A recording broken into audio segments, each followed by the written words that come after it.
I believe that actually across the board of political parties in Germany, the agreement and the insight is there that we need to do more for both defense and infrastructure. So I don't think that any party, in particular the Greens, can now sort of not do what they said they would do before the election. And so I do believe actually that there's a good chance to get this passed in the Bundestag.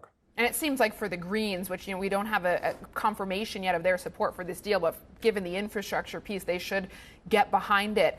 How does the deal itself compare to what you were expecting? I think it's pretty astonishing, the market reaction we've seen. And I'm just wondering whether it's because the market just wasn't fully pricing in this outcome because they weren't expecting the speed of it, or if there's actually a surprise when it comes to the magnitude of the spending here.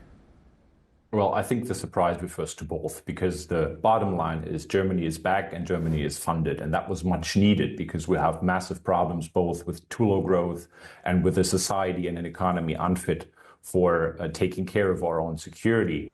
And actually, this move we've seen last night is really remarkable. Germans sometimes move late and sometimes delayed when big steps are needed. However, this is a big step. And when they take it, they do it so very radically. And I think this is what we've seen. And this is now surprising for the markets and for the people in Germany, too.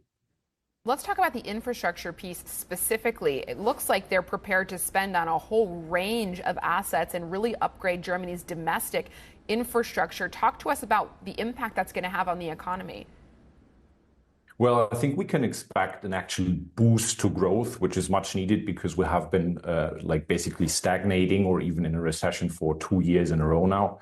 So that is what we can expect. I think in the short term, this will just boost domestic demand, obviously, because there will be a lot of demand for people building these new infrastructures and companies that are getting new government orders now. But there will also be a long-term effect because, in particular, the defense spending will lead to creation of new productive capacities in the defense sector, and they can long-term permanently be used also for civil uses afterwards. So I think we do see some long-term, some permanent effect here.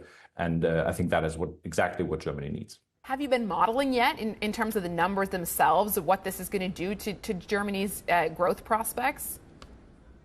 Well, no, we haven't been modeling and calculating that yet, but I do believe that we can actually get our growth estimates higher. I mean, we are about zero, a little bit higher, higher above zero, like at the end of the year maybe. But I think we can go and move towards 1% after a while. So this is really an important stimulus. You opened by saying that Germany is back and Germany is funded. I think from a geopolitical perspective, Germany has been largely absent from the European leadership team. Just when we think back to the events of the last couple of weeks, it was Macron who made his trip to Washington. Germany was not part of those diplomatic efforts. Do you think that this is an indication of Merz's broader leadership style, the fact that he's come out all guns blazing to really try to power ahead and put Germany back on the map? Well, I absolutely believe that what we've seen last night is a very strong signal to Europe and to the world that Germany wants to take its affairs in its own hands again, both when it comes to growth and when it comes to its own security. So I do think this will have implications on the global level. So I think given this money and given now a working financial framework, the new government will be able to achieve a lot. And that obviously would come along with a greater and maybe more active role on the global stage.